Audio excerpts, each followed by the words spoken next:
Hello BSc second year students आपकी book चल रही है फिजियोलॉजी ऑफ रेस्पिरेटरी सिस्टम। इसमें हमारा जो पिछला टॉपिक हमने डिस्कस किया था वो क्या था, ट्रांसपोर्ट ऑफ CO2 कि CO2 का ट्रांसपोर्ट किस तरीके से होता है हमारी बॉडी के अंदर।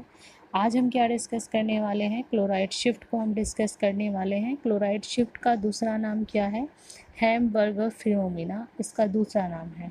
तो अब हम डिस्कस करते हैं क्लोराइड शिफ्ट को। इसमें होता क्या है, एक्चुअल में स्टूडेंट्स होता क्या है, जो आरबीसी की मेम्ब्रेन होती है और जो मेम्ब्रेन में आयंस होते हैं, आयंस में जो मूवमेंट होते हैं, उस मूवमेंट के अंदर जो एक्सचेंज होते हैं, उस एक्सचेंज को हम क्या कहते हैं, क्लोराइड शिफ्ट कहते हैं। और उस आयंस में जो आयंस होते हैं वो कौन कौन से आयंस होते हैं, बाइकार्बोनेट आयंस, क्लोराइड आयंस, ये इनके मूवमेंट में जब एक्सचेंज होंगे तो तब कहलाते हैं ये क्लोराइड शिफ्ट। ठीक है, और अब हम देखते हैं कि जब आयंस का मूवमेंट होता है वो किस तरीके से और कहाँ पर होता है। इससे पहले आपको एक बात पता होनी चाहिए कि जो क्लोराइड शिफ्ट की जो मेम्ब्रेन होती है वो सिर्फ़ और सिर्फ नेगेटिव चार्ज के लिए ही रिस्पॉन्सिबल होती है। मतलब उसमें जो नेगेटिव आयंस होते हैं वो ही सिर्फ बाहर आ सकते हैं और अंदर जा सकते हैं।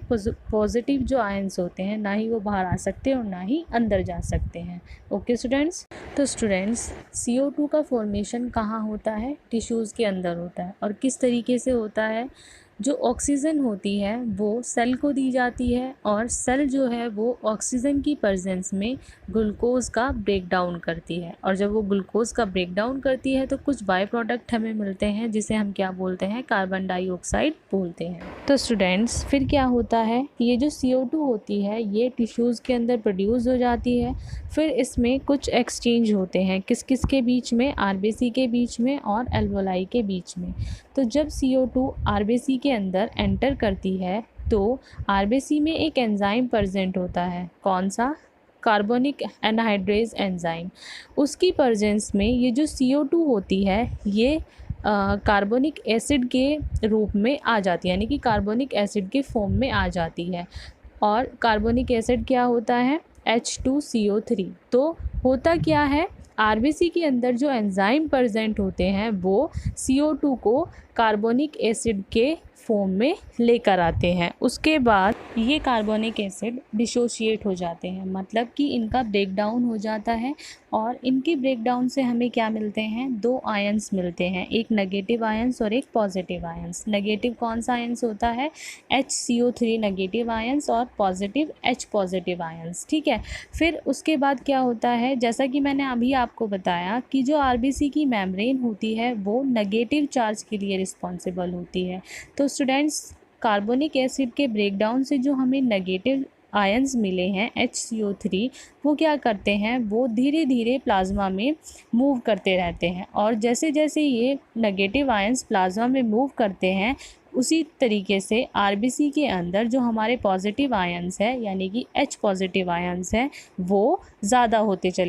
फिर क्या होता है स्टूडेंट्स, जो आयंस का इलेक्ट्रोसिटिक बैलेंस होता है वो डिस्टर्ब हो जाता है। क्यों, क्योंकि प्लाज्मा के अंदर जो नेगेटिव आयंस हैं वो ज़्यादा हो जाते हैं और आरबीसी के अंदर पॉजिटिव आयंस जो हैं वो ज़्यादा हो जाते हैं।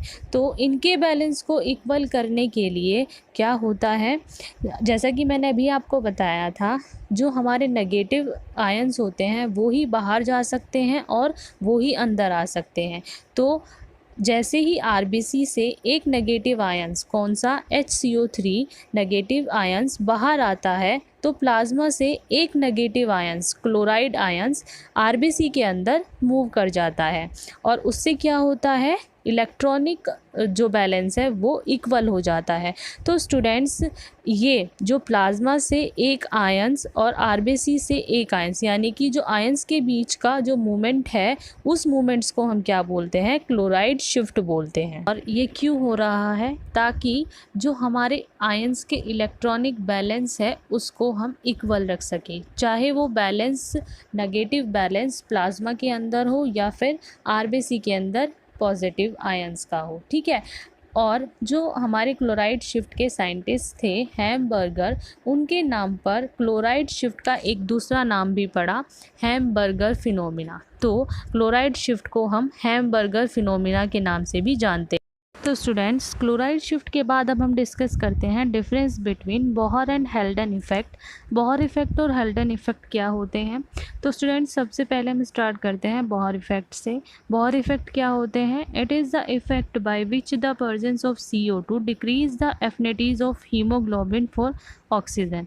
मतलब CO2 की प्रेजेंस में हीमोग्लोबिन जो है वो जब कम एफिनिटीज़ को शो करता है ऑक्सीजन के साथ बाइंड होने के लिए, तो उस कंडीशन को हम क्या बोलते हैं? बोहर इफ़ेक्ट बोलते हैं। और क्यों होती है ये कंडीशन? क्योंकि हम जानते हैं जो हीमोग्लोबिन है वो CO2 के लिए 200 टाइम्स ज़्यादा रिस्पॉन्सिबल होता है बाइंड होने के लिए।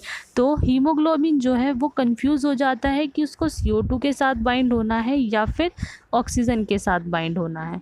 तो स्टूडेंट्स होता क्या है? CO2 की प्रेजेंस में जब हीमोग्लोबिन ऑक्सीजन के साथ एफिनिटीज़ को कम शो करे बाइंड होने की, तो उस इफ़ेक्ट को हम क्या बोलते हैं? बोहर इफ़ेक्ट बोलते हैं। अब हम देखते हैं हेल्डन इफ़ेक्ट।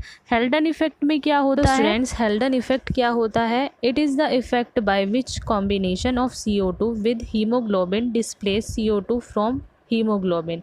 मतलब जो हीमोग्लोबिन होता है वो ऑक्सीजन के साथ जब बाइंड करता है तो एक प्रोडक्ट बनाता है ऑक्सी हीमोग्लोबिन। और ये जो ऑक्सी हीमोग्लोबिन होता है ये स्ट्रॉन्ग एसिड की तरह बिहेव करता है। स्टूडेंट्स जैसा कि हम जानते हैं जो स्ट्रॉन्ग एसिड होते हैं वो पॉजिटिव आयंस को रिलीज़ करते हैं, तो ऑक्सी हीमोग्लोबिन भी H पॉजिटिव आयंस को रिलीज़ करती रहती है। और जैसे जैसे ये पॉजिटिव आयंस को रिलीज़ करती रहती है वैसे वैसे ये बाइकार्बोनेट के साथ बाइंड होकर क्या बना लेते हैं? H2CO3 का फॉर्मेशन करते हैं। तो स्टूडेंट्स H2CO3 का फॉर्मेशन होने के बाद क्या होता है? RBC के अंदर जो एंजाइम प्रेजेंट होता है कार्बोनिक एनहाइड्रेज एंजाइम, वो क्या करते हैं? वो H2CO3 का ब्रेक डाउन करता है। और ब्रेक डाउन करने के बाद क्या मिलता है हमें? कुछ प्रोडक्ट हमें मिलते हैं H2O और CO2 यानी कि water and carbon dioxide. Students हमने देखा कि किस तरीके से ऑक्सी हीमोग्लोबिन CO2 को हीमोग्लोबिन के साथ बाइंड नहीं होने देता। तो स्टूडेंट्स एक्चुअल में होता क्या है?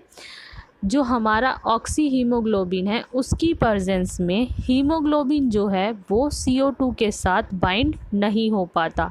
और जब ऑक्सी हीमोग्लोबिन की प्रेजेंस में हीमोग्लोबिन CO2 के साथ बाइंड होने की जो क्षमता है, जो इफ़ेक्ट है, उसको कम शो करे तो क्या होता है? क्या कहलाता है? हेल्डन इफ़ेक्ट कहलाता है। ओके स्टूडेंट्स, तो स्टूडेंट्स ये थे आपके क्लोराइड शिफ्ट, बोहर इफ़ेक्ट और हेल्डन इफ़ेक्ट। तो आई होप स्टूडेंट्स आपको तीनों इफ़ेक्ट बहुत अच्छे से समझ आ गए होंगे। अगर किसी भी स्टूडेंट्स को कुछ भी डाउट है तो आप मुझसे पूछ सकते हैं। Okay students, thank you students.